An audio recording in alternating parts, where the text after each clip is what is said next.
आणि दिल्ली विधानसभेसाठी शिंदेंच्या शिवसेनेचा भाजपला पाठिंबा आहे असं समजतंय। युती धर्माचे पालन करत शिवसेनेची भाजपला साथ मिळाली आहे। एकनाथ शिंदेंनी जे.पी. नड्डा यांना समर्थनाचं पत्र सुद्धा पाठवल्याचं पाहायला मिळतंय। अधिकची माहिती घेऊन आमचे प्रतिनिधी पंकज दळवी आपल्या सोबत आहेत। पंकज, काहीच दिवस शिल्लक आहेत दिल्लीच्या विधानसभा निवडणुकांसाठी आणि त्यातच शिंदेंच्या शिवसेनेनं भाजपला पाठिंबा दिलेला आहे। काय नेमकं लिहिलं या पत्रामध्ये?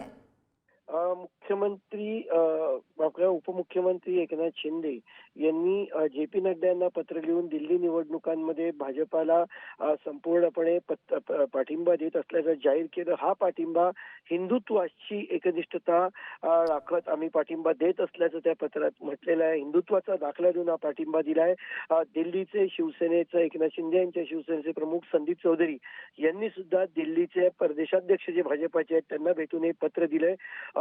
थोडासा महत्वाचा याच्यामधला मुद्दा असा की उद्धव ठाकरे यांच्या नेतृत्वाखाली दिल्लीच्या गेल्या निवडणुकीच्या वेळी शिवसेनेनं निवडणुकीतल्या काही जागा काही विधानसभेच्या जागा लढवल्या होत्या।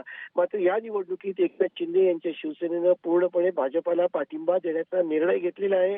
दिल्ली विधानसभा निवडणुकीचं वातावरण तापायला सुरुवात झालेली आहे।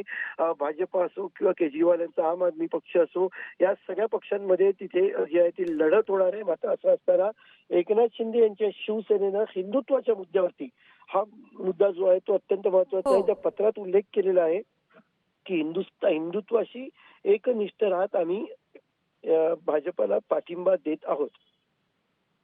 नाही, बरोबर। आणि युती धर्माच्या पालनाखातीर हा पाठिंबा देतोय आणि समर्थन देतोय असं सुद्धा त्यांनी म्हटलेलं आहे। पंकज, धन्यवाद दिलेल्या माहितीसाठी।